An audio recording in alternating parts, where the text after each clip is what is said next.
I think there's something Naval said. Naval said, first-time founders think of production. Yeah, Second-time founders think of distribution. yeah, yeah. So how did that affect your Yeah. your thinking? So, like Naval said, distribution is what, like, if I were to start a new product from today, I agree with Naval. I would rather build the way Flutterwave, Andela, the successful products you are seeing today, they started by distribution first. Even Paystack. So Flutterwave started because, even like me use Team Apt. Team Apt, Tosin was working at InterSwitch. So he was building apps for banks. That was the that was the distribution. Yeah. So he designed the POS structure Yes. for banks. For most banks, yeah. Yeah. So as well, he already had the network, the skill sets, the tech talent, everything. So that was his The distribution. data, the experience. Everything. He knew the business model that could work straight from it. Yeah. So that's what I would do. So if I have a government project, for example, that says, oh, the government wants to build something that can reach 1 million people, and they have the 1 million people, I'd rather build that product for them and then open up that product to Other people. Other people. That's how I think product should be built today. And that's I believe founders should think about things today. So your market is not Nigeria. Your market is your distribution. Oh, there are 7,000 people in this university. Oh, there are 500 people in this school. Or there are 1,000 people in this market. That is how you should think about market today before you even start building a product. Yeah, that's how I started. I mean, but looking at your journey so far, I mean, I'm talking about do you currently have partners in Hala? Yeah. Really? Like, when I say partners, I mean like shareholding partners. Yeah. Really? Oh, you think I'm the only one building Hala? Yeah, I mean, you are the face, I know. Yeah, I'm the only one building.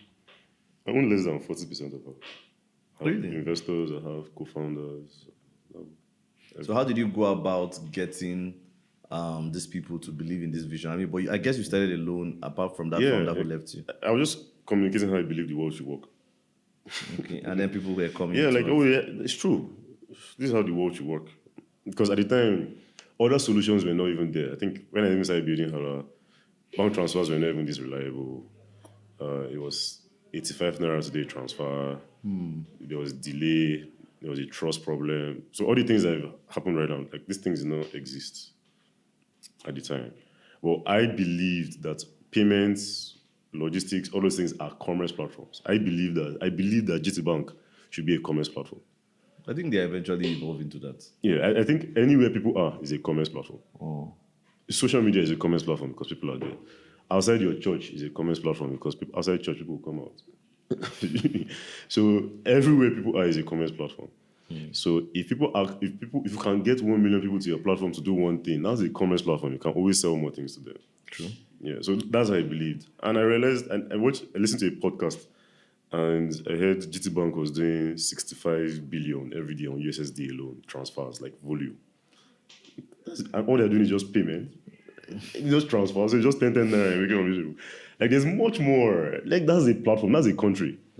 That's true. Yeah, that's a nation. 3 million people in your platform, that's a nation. That's a nation, actually. That's a nation. That's There are like countries that are not even Israelites. up to 3 million people. Exactly. That's a nation. So when God says, I will give you nations, that's what he means. Like, that's how Mark Zuckerberg thinks here. Yeah, he thinks about his platforms like countries. So Instagram is a platform with 200 million people. That's Nigeria. You get, or billions of people. Oh, there are 2 billion people. That's a quarter of the world. That's the biggest nation in the world. Very true.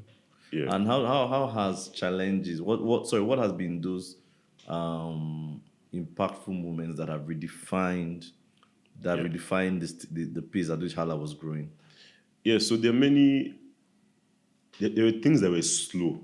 And I actually appreciate those slow periods, that things were not working the way I expected. So it allowed me to rethink.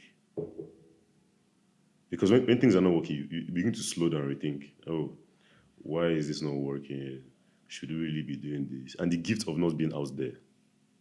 Yeah, I think it's a gift. The gift of obscurity. Yeah, obscurity, because it allows you to change fast. Because you start having to explain. Oh, my name is no more this, my name is not this. Yeah. Oh, my app works this way, it's no more working this way. I think it's a gift because people don't know you, so the people that know you, at the time, maybe there are just 1,000 people that know you. So you can easily just move to a new market. But how did the betrayal of that your partner affect your perspective towards partnership? It just made me think about more like And what's your approach towards diligence. it? Right? Diligence. So I started to learn things about proper founder agreements. I don't hold money. Who holds the money? Signing of agreements. No founder holds money, or even a signatory that way. Like 2 or 3 people have to sign. All the basic things, getting a lawyer, all the things you need to do as long as your business is formed. Yeah, start as quickly as possible to register the business, communicate to your people that it is not your business. It is now our business. It's now its own identity Yeah. on its own. So you are just making sure that the identity works. So it separates your personal identity from it. You get? So I'm not the owner of Hala. Who is? We are the owner of Okay, Hala. we are the owner of Hala. Okay. Yeah, we are the owner of Hala. And all of us have different ownership stakes. So that way it's not, they're working for Marvin. You're not working for Marvin, you're working for your baby. Like, it's your pro. This is your money, this is your time. So, I mean, do you give out employee stock options? Yeah, we give our employees stock options. So we started learning about vesting clauses, all the things I needed to just learn about, like how proper companies raise, because there's no way we would have gotten money if we didn't have all the structures in place. Very true. Employee stock options. I mean, that's a thing, but I don't know if that really works in Nigeria. Yeah, it does. I think the most important thing is that you're friends with people you're working with. I think that's the most important thing, especially in the early days as a founder. That's true. Because one of the major reasons why companies fail is because of co-founder conflict. It's one of the major reasons. Not because it's a bad business. My co-founder, he's one of my biggest friends, one of my biggest supporters of our marriage. Like, if he breaks up, it's me he calls first. He's not even a Christian. Really? Yeah, he's a Muslim. Yeah, but he cares about me. Oh, Marvin, I noticed that, you didn't have TV and your TV was shaky. I sent you TV, or I care about this. How about you come have lunch or something? Like, just this genuine care. Oh, this baby is doing me. Like, you should, a lot of times when you're even working, you're not even talking about work.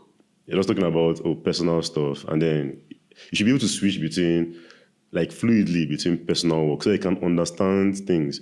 So that they can able to communicate, like, their motivations at all times. Or the reason why I'm not working this well is because this babe did me badly. So you can adjust. Or I don't have money. Because all those things really help. Yeah, because employees do not have that relationship with their employers. It's hard for an employee to come and tell you, this happened, this is why I'm not doing this well. Because there's a metric you give yourself. But from a co-founder perspective, you don't give yourself that kind of, you give yourself a lot of free room. Okay, I'll cover for you at this point. I'll cover for you at this point because I understand what's going on. How about to resolve this? Or we give ourselves 2 weeks. Okay, let's do it 3 weeks. Or you get, like, so that flexibility, that dynamic comes from the kind of relationship you can have with your partner. And those are the kind of things that are required, like, to have a strong team.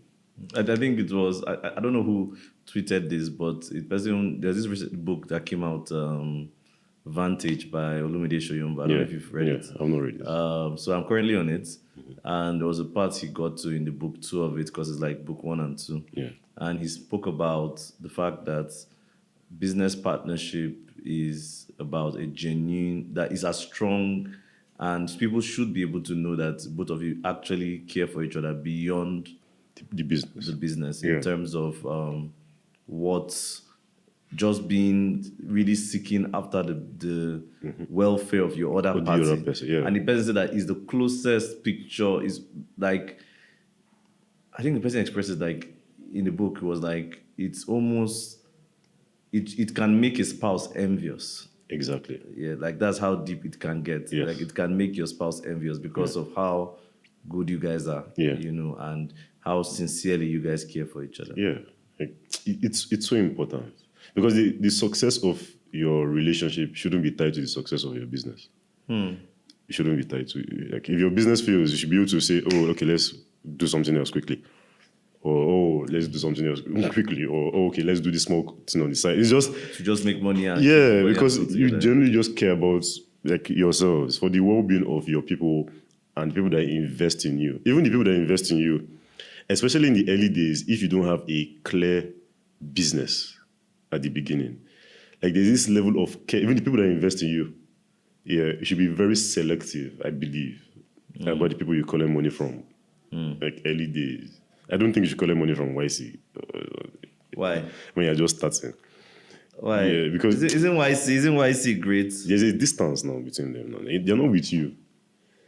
Yeah, because YC puts you on a timeline. There's this pressure. Unless, I don't even think you should apply to YC if you don't have a clear business in line yet. Like most companies, like when Hala started, we didn't figure out our business yet. We just had the conviction. Yeah, Yeah. I think most companies never really have it all figured Yeah, out. but YC doesn't really invest in that at the beginning. They invest in, will this be $1 billion business? It's fair enough. You don't know whether it's going to be $1 billion business. I mean, no one really knows. Nobody really knows, yeah. Well, those are the things that, so you might have a strong conviction about things. So if you go and say, you want to solve climate change problems, but you cannot figure out how to make it $1 billion business, why is you not investing in it? Yeah. So, but I mean, looking at your journey, right, with Hala right now, I mean, you guys are how many years now? Yeah, we have about 4 years 4 years. official, like the co-founding team. Wow. Yeah. I mean, that's a lot. Yeah. What are some lessons that you've picked up from building, and what are some failure lessons, if you don't mind sharing? Yeah, failure lessons, okay. I'm very, very Yeah, very, very. I'm interested in failure lessons. I don't think, number one, don't build, like I said earlier, don't look at any other thing. Don't look outside about how businesses or products should run. That's like, when you say don't look outside, you mean like outside of where? Like social media, the events, forget those things, in my opinion. You can go and get inspiration, but don't define your company based off how another business works. Yeah, don't even name yourself a startup. Like, it's one of the things just try to figure out a business. And the most important thing that should matter is, this number of people who want it, this product. And it's such a big pain point that they're willing to pay for it. Yeah. So these people that have this strong pain point, are they up to 10,000? Do they know themselves? How can we connect them together in a way that they can tell themselves about this, they can share it with themselves? That, this is a problem you have. For example, if you are building for nursing mothers, you need to find where nursing mothers are and figure out a product for them. And how can you bring nursing mothers together? Yeah. One of the products I really like is Flow Up, because I track my wife's period. Okay. Yeah. It's a community of women who anonymously share their period stories, pregnancy. Me as a guy on the app, I'm really like, they are not targeting everybody. You can see there's a clear problem there. It's a clear community. It's a clear community.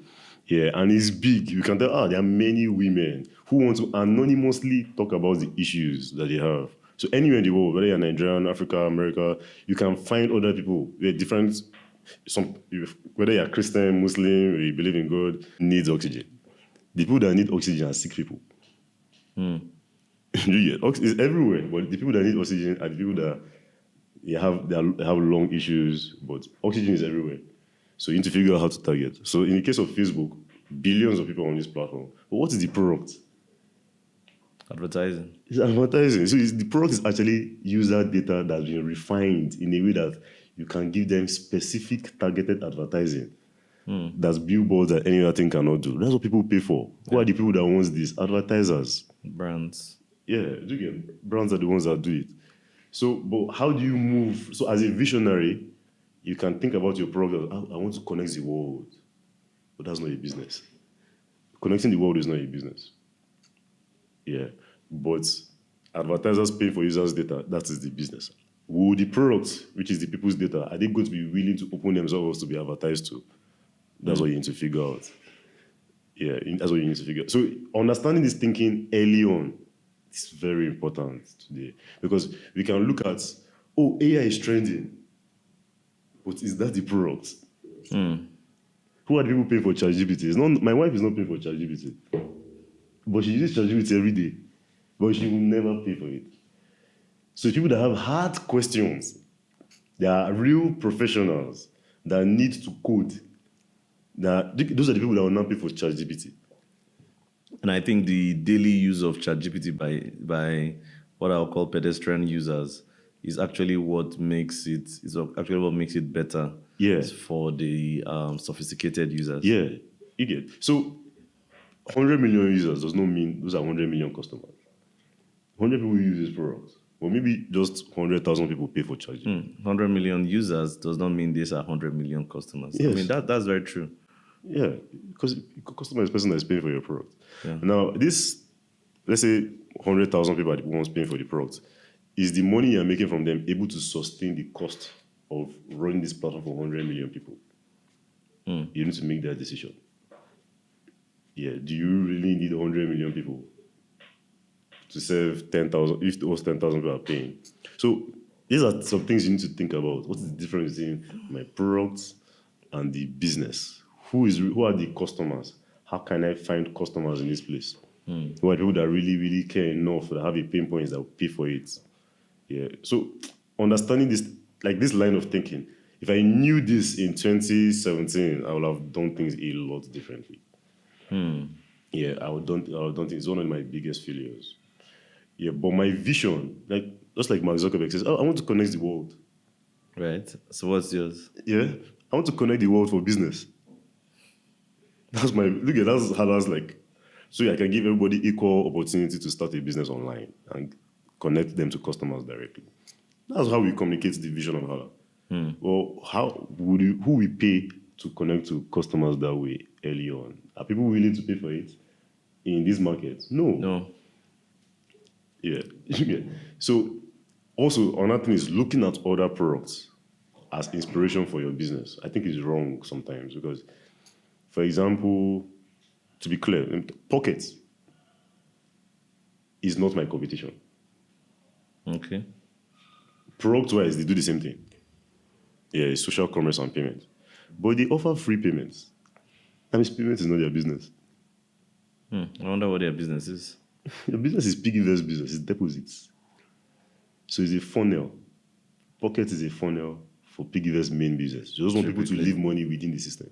They want it up. So instead of withdrawing your money from piggyverse to GT Bank, leave your money with us and we'll give you a free spending app. That means their business is not transfers or payment because they're doing free payment. Do you understand? So it's a product that people want, which is free, so that piggyverse users can leave more money in the piggyverse system, which they will now use to do their investments. So it's a double play strategy. Yeah. So the more money is an asset under management business. People just leave their money here so they can use their money to do business. That's true. So me now that I don't have that AUM business, that means piggyverse is not my competition. But product-wise, it looks like they're your competition. It looks like they're my competition. Do you understand? So that's why I said you can separate your product from your business. Visco and Instagram do the same thing. They are photo sharing and editing apps. They have the same features. But they have different businesses. Instagram runs on ads, data and mining. Visco does not. It runs on people paying to edit their pictures. And they are successful. I don't know their number, but I think it's over 6 million people pay for Visco. Wow. It's a successful business. That's actually a very successful business. So in dollars. That's a successful business. But they launched almost at the same time, Visco and Instagram. But they are two different businesses. You can share pictures, share videos. People can comment, like, repost, do all those things. But they are not the same business. So understanding these things, like the dynamics of these two things they are really, really important.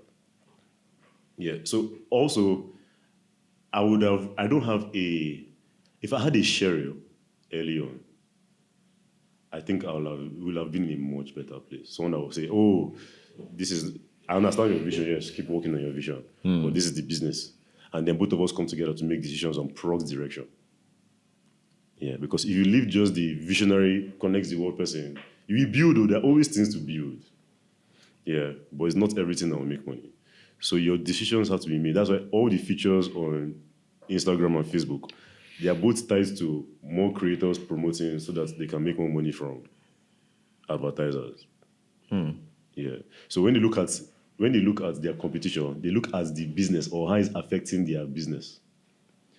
Yeah. So TikTok now is Instagram's competition, not because of its features, because people are spending more time on TikTok.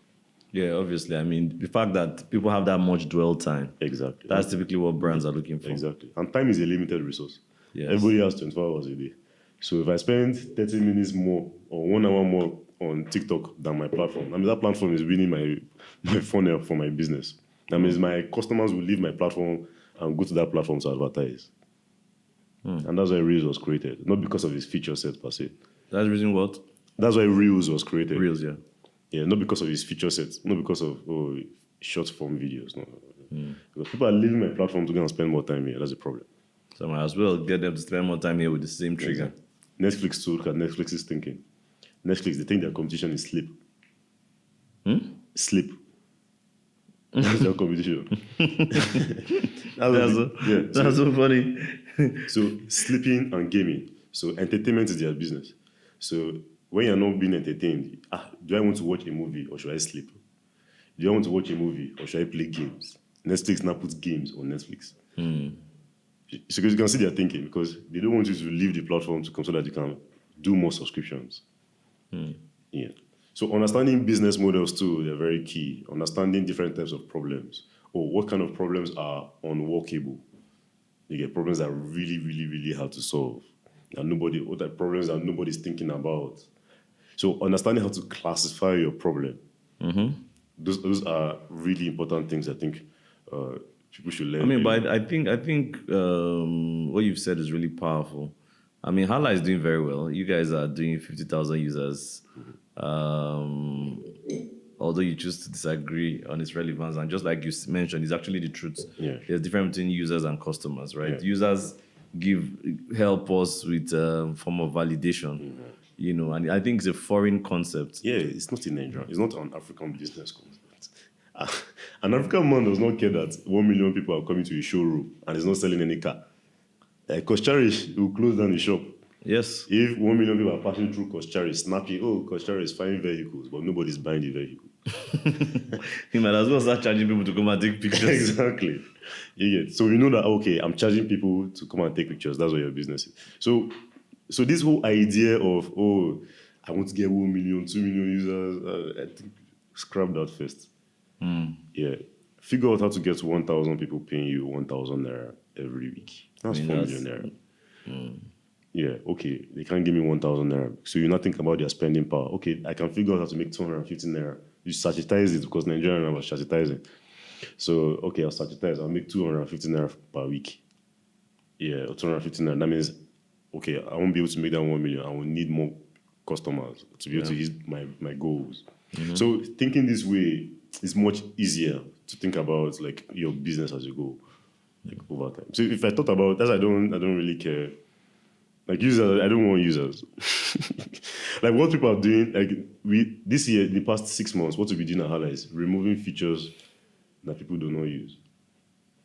Like we started, people do not use this feature. We start to clean it, remove it, deprioritize it.